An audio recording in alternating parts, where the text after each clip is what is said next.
Good morning. Good Monday morning.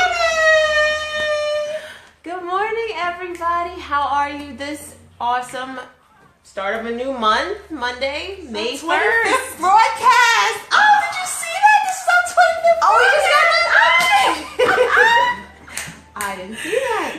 This is our month and this is our 25th broadcast. That's awesome. That is. Wow. Happy Monday morning to you too. Yeah, I didn't even know that. Thank you, Facebook, for that reminder. That is awesome. So, before we get started, just wanted to, say hey, I'm Stacy. I'm Dr. Quesada, Glean, brilliant. We always forget to introduce ourselves. Always. And I'm just like, how are they going to know who we are?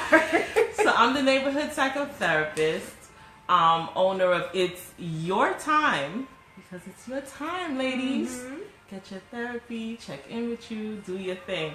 www.drc, because I'm Dr. CG Brilliant, cgbrilliant.com, and that's like the handle for everything. Right. So yeah, who am I? I'm Stacy Tillman. I'm your resident author and just encourager here. You can find me over on Facebook at astoiclife.com, where I provide daily encouragement and just ways to help you stay stable and grounded in peace in this crazy, chaotic life. You can find me and sign up for my newsletter at www.astoiclife.com. But yeah, this is our joint what is it? Venture. Basically we creating our village, because that's what we've been talking a lot about. Yes, and it resonated with so many people. It's like lacking in today's society, why this virtual community is so necessary. Because we've moved out of those, prehistoric times where we're all family was right there, oriented. We knew all our neighbors. Yep, village helped each other. Yes, everybody was in everybody's business, and now that's looked at as a bad thing. I mean, it has its downsides, but we need each other.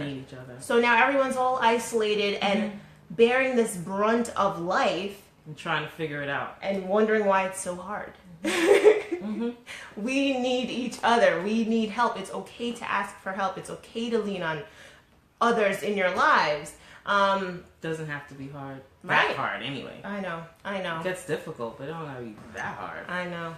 So this is Mercy Over Judgment, our Moms Talk group, and we just wanted to air out and make it a safe place to discuss the issues we all face at different times in different ways, and it's all for the support and encouragement of mothers along the way. Yes. We need each other. We do. Come on, we educate each other. We help each other. We validate each other's feelings. That's a huge piece. Just validating each other's feelings. Like you're not crazy. You're not crazy. You're not alone. Biggest piece. Mm-hmm. This is not just happening to you. And we can get through this together. So necessary. I know. So May 1st. It's our month, y'all. It is. Well, no, technically we only get a day. We get Mother's Day, which is a couple of weeks from now. But yeah, we're not co-signing with that. We're going to hijack the entire month because honestly, every day is Mother's Day. Yep. But we're taking the entire month and we wanted to go over different aspects of motherhood. Today we're talking about becoming a mother.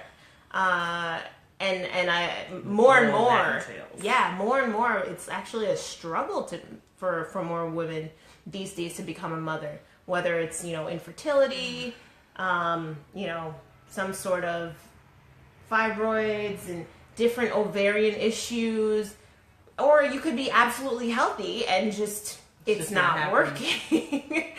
And so we're going to discuss some of those different aspects, some of those different hindrances, and how it's played a role in anonymously in some of the women that we've had the pleasure of hearing their stories. And even our own stories. Oh, yeah. Yeah, exactly. And we want to encourage you guys throughout this month. Definitely, our focus is just the awesomeness of being a mother. Isn't it awesome? It is, and we don't give ourselves enough credit we don't sit there and take a time to pat ourselves on the back, to cheer ourselves on. But I definitely want to hear some of your stories, some of your triumphs, some of your, you overcame a struggle, or you had to watch your child overcome something, because their victories are ours. And whatever it is,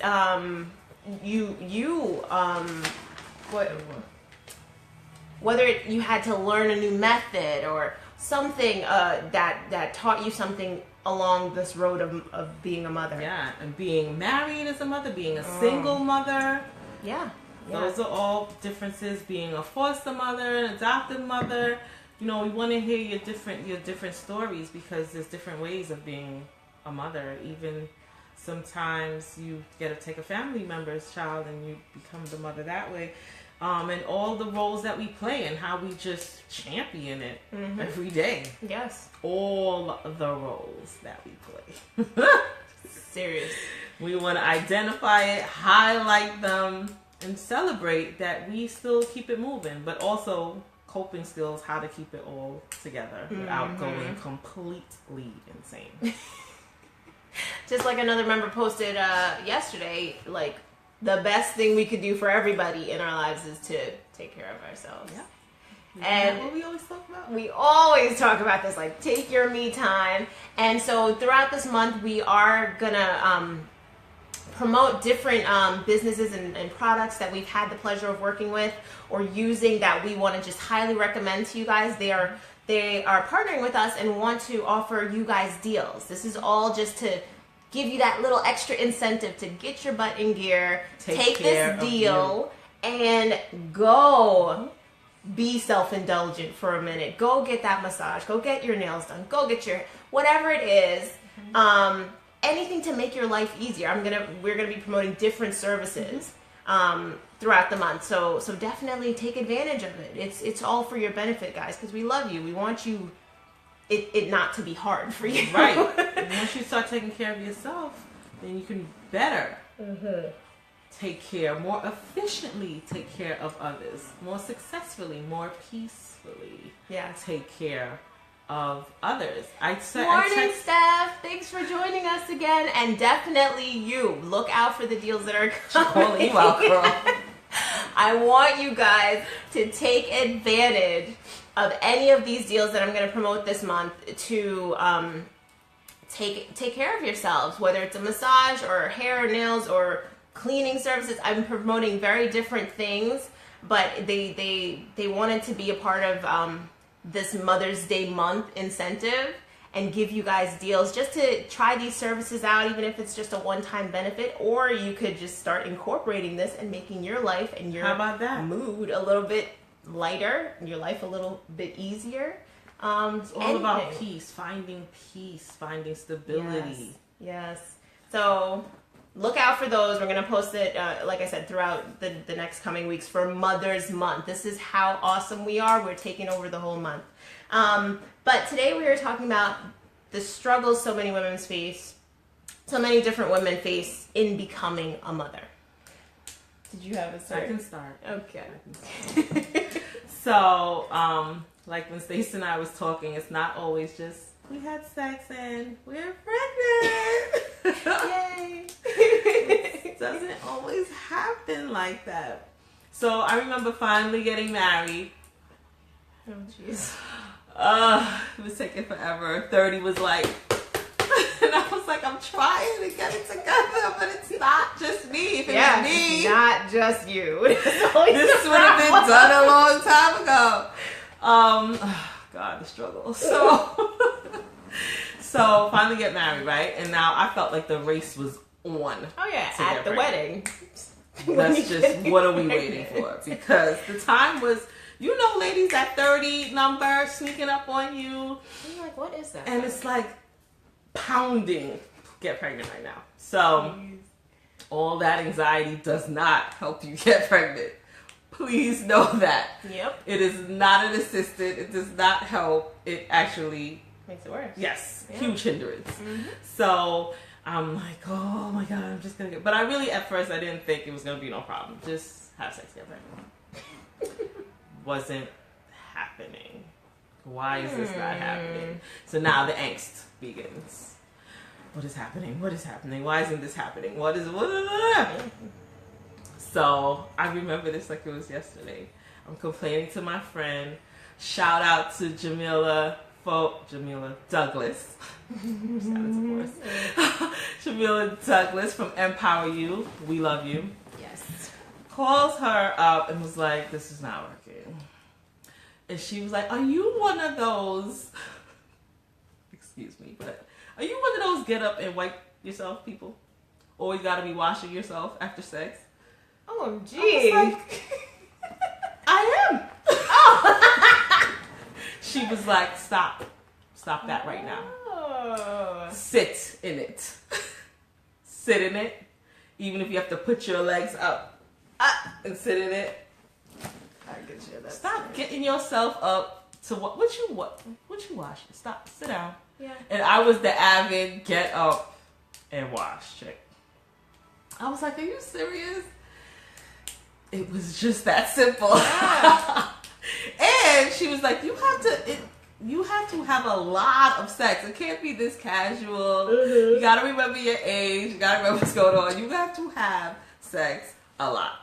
So yes, it did almost stop becoming this chore. Well, for me, I guess he was happy. But it was just like all the time. Not like, when it's time, when it's right. No. Get it in. Get it in as much as possible. Oh, and I'm sharing these tips because they really work. Yeah.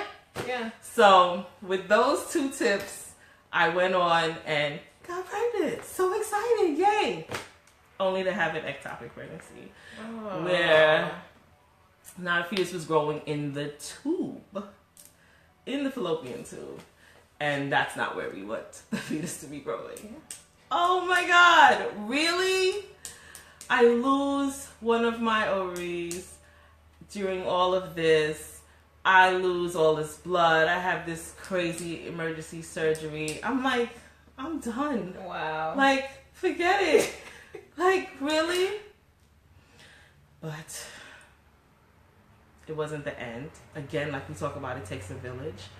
It was just like women just descending from everywhere saying, that happened to me, that happened to me, that happened to me. Girl, I got 3 kids. I got 4 kids. It's not the end. It's not the end. You're fine. Meanwhile, I feel like this is the only person this has ever happened to. How can my body be so isolating, wrong? Something's wrong with me.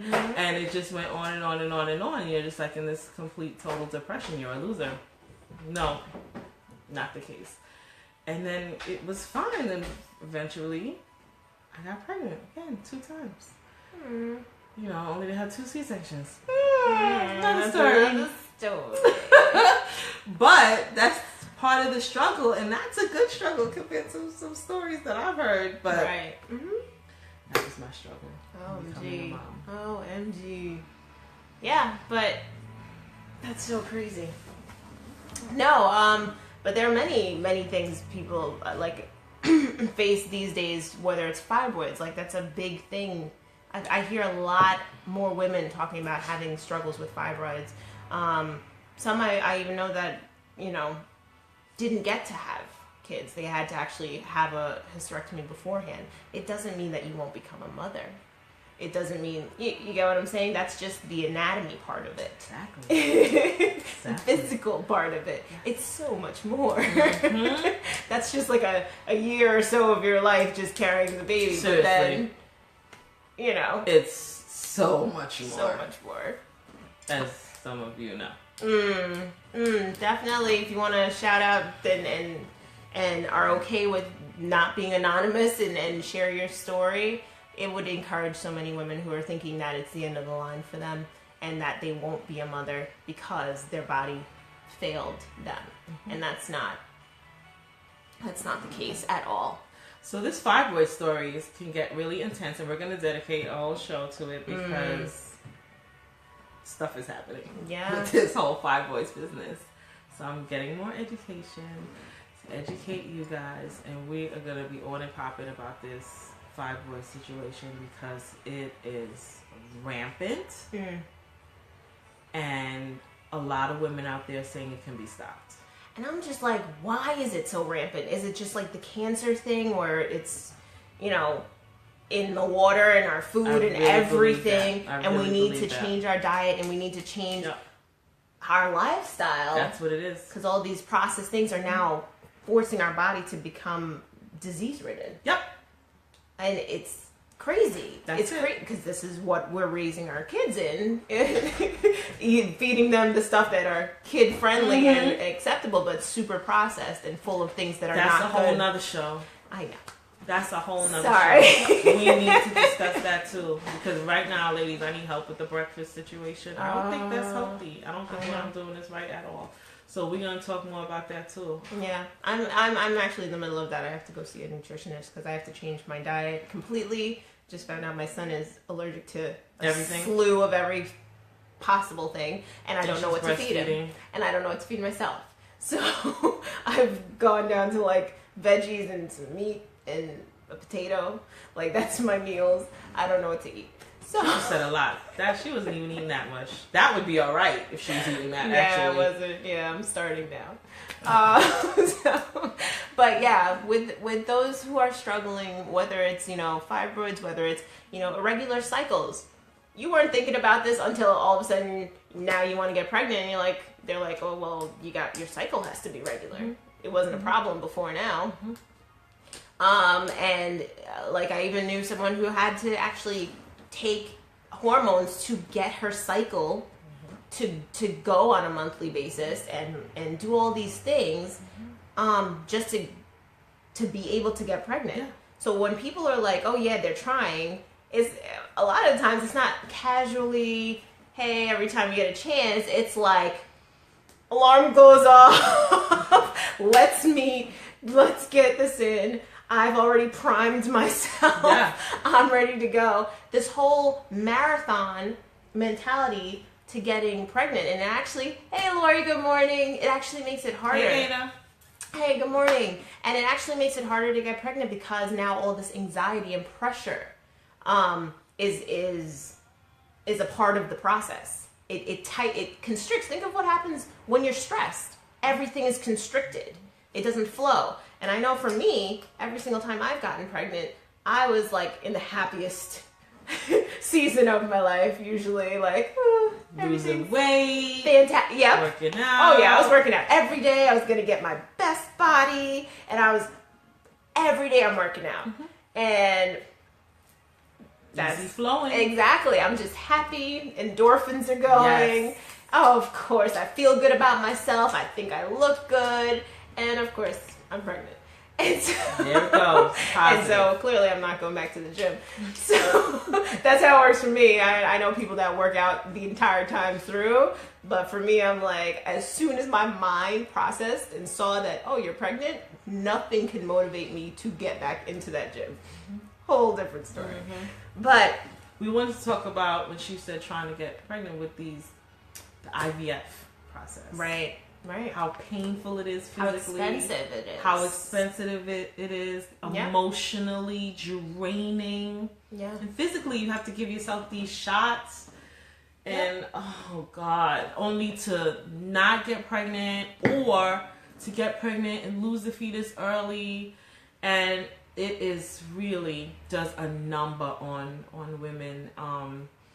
And you still don't come and get your therapy. And How are it's you so going necessary. through all of that? I know I've been going to school, working, and doing IVF, and like, it's a lot. It's a lot. You gotta replenish yourself. But yeah, I mean, we do sometimes that maternal instinct. You do whatever it takes to get pregnant. Yeah, it becomes like an obsession. Like Yes. I just drive, that is my goal. Whatever I need to do to get there. And never mind after that. Never mind, you know, the process of pregnancy and then the child after that. But all that they invest in the years and the trying and the up and down roller coaster of your emotions. I feel I feel for women that go through this because who can imagine, you know? I feel that, okay, like you said with the C-section, I feel my body failed me with that. So having it not do what you think it's supposed to do is a mental struggle, and you're telling yourself honestly that something's wrong with me. Yes. And Right. it's not the case. It's not the case. Well, I mean, it's just not working. You feel like something's not working. Why me? Why is this happening to me? Everybody else, you see these little teenagers, all these people getting pregnant. That don't want to be pregnant. And they don't even want to be pregnant. And you do, and you can't. Because, you know, like she said, that you're feeling free. And well, there's a lot of crackheads and people that are high on drugs, they're getting pregnant instantaneously. Because they're not think about it. Out, they just doing what they got to do. Oh, my goodness. It's heart-wrenching. It is heart-wrenching because when you want a baby, it is a feeling that you can't even try to explain. Yeah, I don't know what that is. It's just like a pull inside of you. Yes. And people thought I was crazy. Like, I just had my third child, and I was like, yeah, so the next one, I know what I'm doing. And they're like, can you get out the hospital then first? I don't know. It's a crazy. You can't even explain it. And everybody's like, it's okay if you don't have a baby. And you're like, it's not okay. You don't understand. It's not okay. It's something that completely takes you over. Yeah. And you just can't stop until you have this baby. I have to have a baby. Mm-hmm. I have to have a baby. And you do whatever you have to do because you can't shake it. Yeah.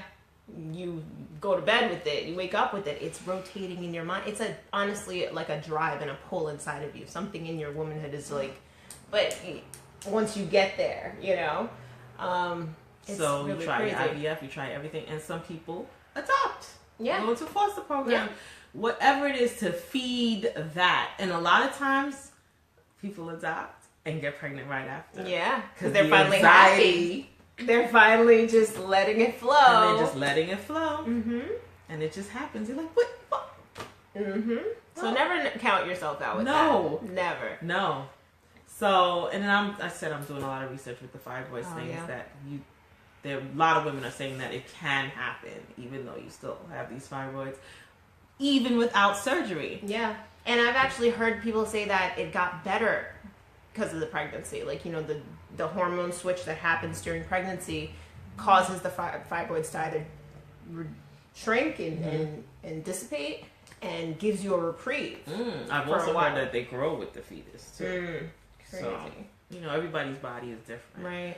But that to feed the need for that baby, it is, your husband can't understand that. Your mother can't. Nobody can understand that feeling that you have when you are desperate to have a baby. Mm-hmm. And it's just so disappointing after trying and trying and trying, and it doesn't happen.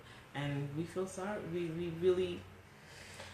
No, but that's honestly, I want to plug that. Okay, don't ignore your feelings. First of all, don't let anybody tell you that you shouldn't feel this way. Don't co-sign with that. But I definitely, I definitely want you to take that time and go talk to somebody that is objective, that is outside of the situation, that won't filter it based on their, you know, investment in the situation. Yes. You know, and go because you need to get this out of your head and out of your system and be validated in that urge and in wanting to become a mother, and you need somebody outside of it to encourage you along the way. It's not the end of the line. And then we talk about, okay, that's the physical aspect of it. So when you finally do get pregnant and have a baby, does everybody actually naturally become a mother, like in their mentality? Yeah, no. So like for me, honestly, a whole mindset shift has to happen. Right. It really does have to happen. That's why you see a lot of women that do have, whether it's, I would say young mothers, but it's not only young mothers. No. It's anybody. Mm-hmm. It requires getting out of a selfish mentality, being willing to put somebody ahead of yourself most of the time, all the time. And for me, I had my first child very young. I was 21 years old. So I was 21, married and everything, but it's just like, I saw my friends still going to the club, still hanging out and still whatever. And I'm like, this urge, like, I want to go out Friday night, you know? And it was like, why do I have to deal with this? Mm-hmm. Not regretting being a mother, but it was just like two sides that I had to reconcile at some point. And for a while, I would constantly be trying to go out. I'd be like, all right, Mom, let me do this. Mm-hmm. Oh, what is that? premarital genetic testing. Yeah, because women, we always think it's just us. But yeah, we both, men and women, need to get tested. It's not only just us. Good point. Thanks for that, Lois. But yeah, so it took a while for me to reconcile that, okay, because I now have this baby, I can't still do all the things that people in my age group are doing. And I had to accept that. Like, it had to sit on me. It had to be that, like, I'm not depriving myself of anything. It's a choice I'm making to be more solid and more present for my child. I'm not missing out. Like, I had to constantly be like, I'm not missing out. I would rather be here making sure that I'm the one taking care of my child. And I'm in another place in life. Exactly. And then when I did go out, I wouldn't have that guilt, like, you should really be home. Like, I wasn't enjoying anything. I'm out, I'm guilty because I'm not home. I'm mad because I'm not out. That's true. A hard space. So it took a while to finally be like, no, my goal, it didn't happen to me by accident. Whether, I definitely believe in providence, and I believe things are lined up and according to a predisposed destiny, right? And I was like, okay, I was called to be a mother. I'm a mother right now because God knew I could do this. It wasn't accidental. And when I finally reconciled that, it was like, okay, I'm going to be a good mother. So what do I not, like, what kind of mother do I want to be? Morning, Cherise. And I had to sit there with that and like work that out. And I'm like, okay, I'm going to be present. I'm going to be active. I'm going to, put my child first. And I'm going to, make all these decisions. So at 21, trying to be super mature when I'm not fully, it caused me to grow faster, but it was a learning curve and it took some time. So we have to allow ourselves that time, as well as not judge other women as they go through their own learning curve to adjust to motherhood. Because we've been there. We've had those moments like, did I really want a kid? You did. Mercy over judgments. Mercy. While they're trying to figure it out, like, but I really want to go out, or I really want to, whatever their choice is, let them rock with it. They'll get to their space eventually. And, it's hard. It's not hard. easy. So, of course, we have postpartum depression also, which is a huge, important thing to me. I just love it. Because it's crazy. I want these women to know that you're not by yourself. Yeah. You're not completely crazy, because as soon as your baby came out, you didn't get this instant bond and this instant love and affection and connectedness. Yes, and you just knew what to do, and that breastfeeding just went so smoothly, and everything was fabulous. You were just so in love. I've never been so in love like this before. Yeah. It doesn't always work like that, and it should not be of any surprise, because there's so much going on in our bodies. Yeah. Yeah. It's just that we take everything for granted, like, oh, you just have a baby. No, there's so much going on, and I know, Trini, Lois, you can definitely attest to this, because you've had lots of children. So much going on in your body. It's ridiculous. And with each pregnancy, it's different. So if you are feeling very depressed after you have a baby, you don't know what the hell you're feeling, you're all over the place, you're crying one minute, you're happy one next minute, you're completely like, what do I do with this baby? I don't know what to do. This is not for me. Yeah, I made a big mistake. Feeling like you're just there and things are happening around you, sort of disconnectedness. Too is another form of that depression. It takes many forms, but it takes many forms. And according to your mental health history, if you've already been a depressed person, it could hit you way worse. You've been an anxious person, you were anxious through a whole pregnancy. I mean, this can all evolve in all different ways. Plus your hormone levels, you could have been fine, crazy. And then your hormones just go crazy, and then all of a sudden you're like, what? You're going insane. So there's help out there. You can get help. You don't have to fight this fight by yourself. And you can get through this. Sometimes you need medication to go through it. Sometimes you just need some good old talk therapy to make, to just ride this. Because that's what it is. These hormones need time Yeah. Allow Needs yourself that time to adjust. It took me a long time to feel like normal, to get back to yourself. Yeah. And that's without real depression. You just feel like not yourself for a long time. You're so right, Therese, because honestly, people feel that everyone expects them to be so in love with this baby and this, you can't voice that, like, I don't know.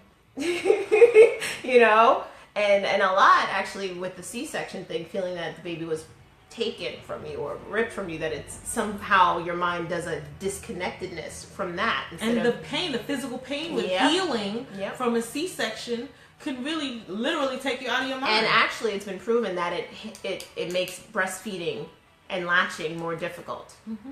So there are many factors. Don't beat up just on yourself with all that's going on. We need to give ourselves time. And definitely, if you've reached out to people around you and they're not receptive, keep reaching out. I know it's hard, but keep reaching out. Find some local person to speak to. And it's hard to say don't be embarrassed. It's hard to say don't be embarrassed, because you see everybody else just picking up their kids and they're walking around and they're happy and they're fine and they're coochie cooing and all of that. So you don't want to be that person, but you don't know what everyone's going through. They're putting on a mask just like you. You don't know what they're going through. When you're in the middle of the night and you can't get this child to stop crying no matter what you do. Mm-hmm. You're sleep deprived. You don't know what to do. Right. That's so right. You're so right about the masks. Yeah. Like, it's just in every aspect of life. In every aspect. But you know what? Let's take our masks off for a bit. So yeah, that's what we wanted to. It takes a village to help each other. It does take a village. It does take a village. Guys, please feel free to share your stories. Yes, you can inbox us. Oh yeah. You don't want to. Yeah, just post out there. Definitely send it to our inbox on Facebook, or we have our email on the YouTube channel, which is Mercy Over Judgment Mom Talks @gmail.com. We will post that up later. Thank you so much for joining us, and we pray that you have a blessed week. And definitely, if you're in any way want to reach out to us at any time or have any questions, please don't hesitate. Mm-hmm. We're right here. Feel free to email us or text us or whatever. Have an awesome week. Happy Mother's Week. It's begun. Bye, guys.